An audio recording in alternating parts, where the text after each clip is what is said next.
Hi, I'm Shannon Leisure, and this is my first reflection video. So I made a few notes based on the questions that we had for this section or this module, and I have them with me, so if I just need to refer back to them. So my name is Shannon Leisure, and I currently serve as the District Educational Technology Coordinator. I work for Instructional Services. Some people in districts work through the technology department, some work through curriculum, and so the district I work for currently sees instructional technology as part of the curriculum department. So my job basically includes the implementation of technology as a tool and for part of instruction and integration. Our mission is to use technology to extend the learning day. So we've branded our initiatives as something called L24/7, which gives students the ability to learn outside the normal school day beyond the 8 to 3 time that they're normally in the classroom.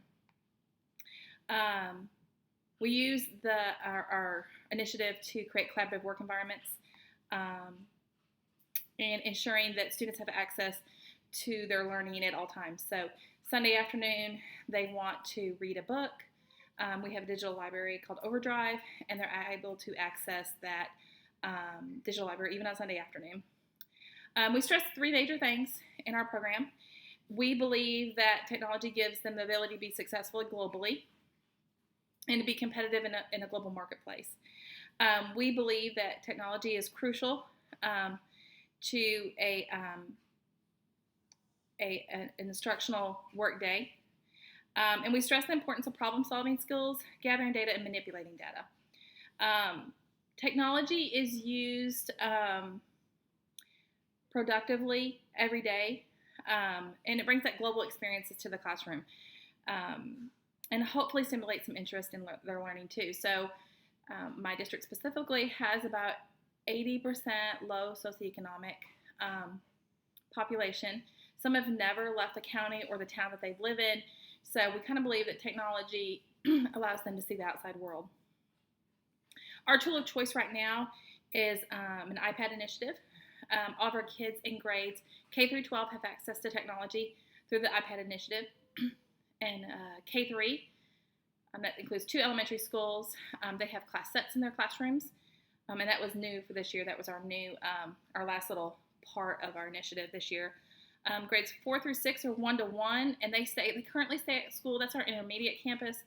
And we're kind of in the process of trying to train those kids to eventually take theirs home. And then that leaves us with grades 7 through 12 who are 1-to-1 completely. They take theirs home, and we don't see their devices again unless there's an issue until summer starts. We try to remind community members and parents that, remember, technology is just a platform, just a tool. To enhance and engage instruction and curriculum.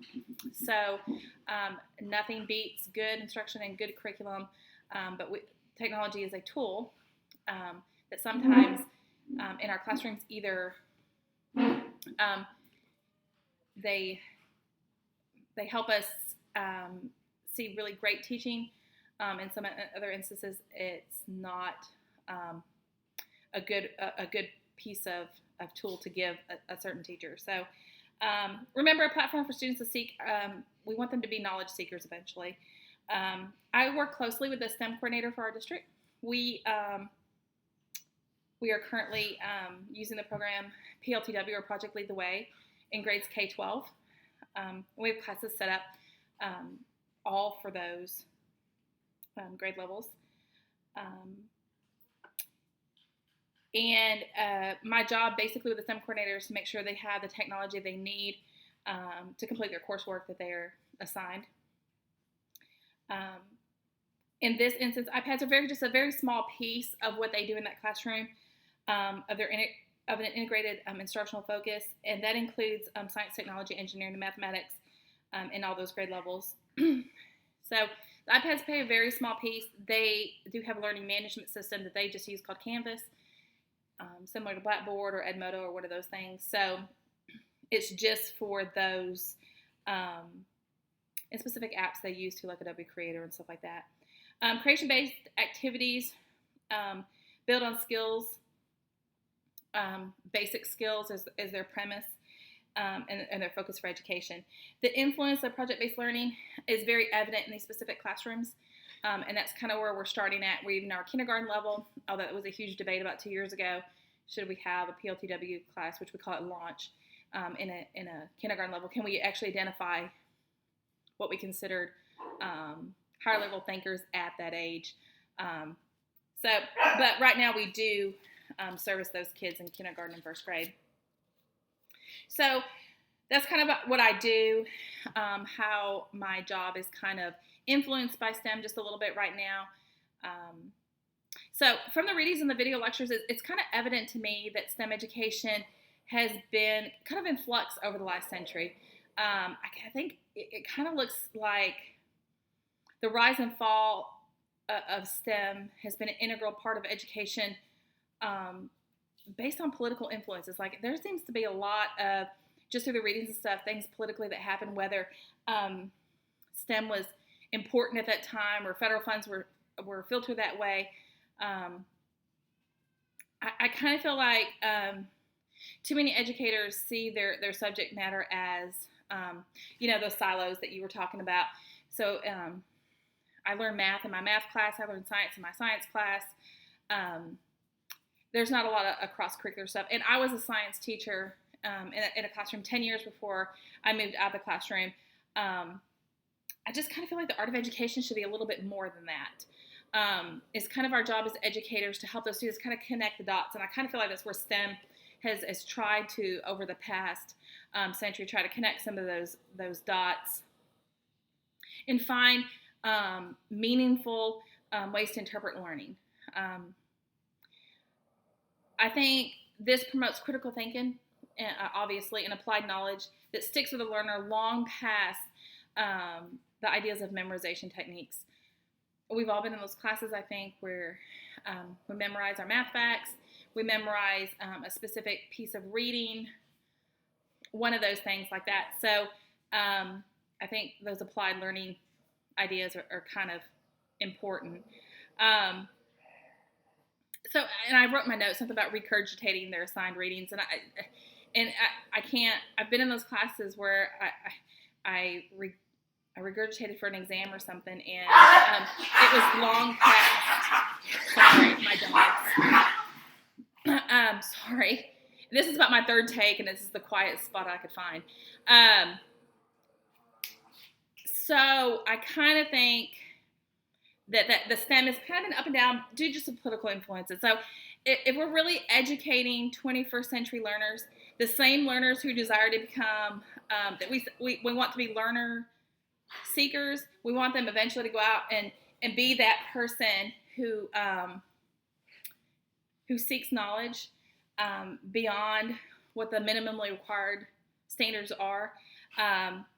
We kind of have to diversify lessons that will promote creativity and exploration, I think, while building on those skills. I think the building blocks of having skills like learning our multiplication facts, but really giving them a knowledge base of why we have to learn to add subtract integers or solve equations or something like that,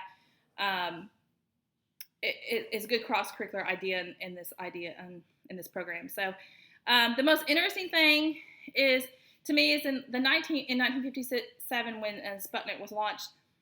That seemed to be not only the reading I did for the class, but the reading or listening to the lecture, and then extra research after that. All of the articles kind of like pointed to that one thing of Sputnik, and it was kind of caused a tidal wave. Like probably that suddenly the U.S. goes, wow, we're behind. So I feel like there was some other things probably going on that probably inspired us to kind of move forward.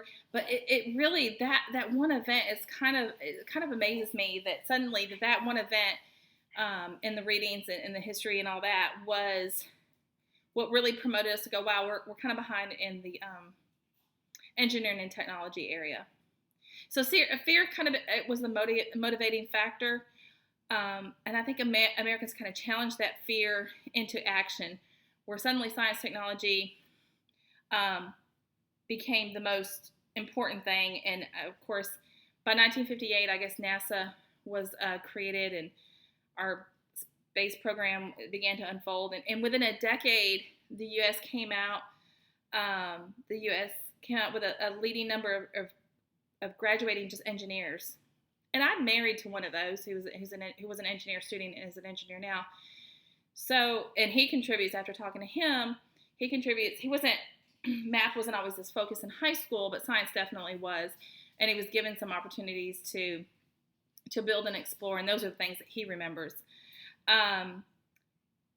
So federal funding kind of shifted during this time to educational reform in this area. So the beginning of memorization, in the beginning, I guess memorization was the way we learned, or the way we were taught. And then I think it became more a student-centered philosophy, which I struggle with in the classrooms today, because I'd like to see the more student-centered philosophy in all of our classrooms. I think the U.S. continued to try to lead the competitive edge in the 1980s with Reagan's A Nation at Risk. And, of course, President Obama has continued that initiative with Educate to Innovate in 2009. And by 2014, something like $3.1 billion are being funded in that direction. So a key factor in his program, Obama's program, was we suddenly realized we needed teachers who were able to teach those subjects. So those highly qualified standards, promoting teachers to be able to teach those and qualified to teach those classes. So since the 50-plus years since Sputnik, that has inspired Americans to be innovative and look at the big picture of STEM fields directly and how they directly impact education. I think the current demand for STEM jobs in America greatly outweighs the supply of capable workers. And at this point, I kind of feel like it's up to our teachers and students to close that gap in order to be competitively globally. And if we're really talking about producing students who are 21st century learners. Thank you.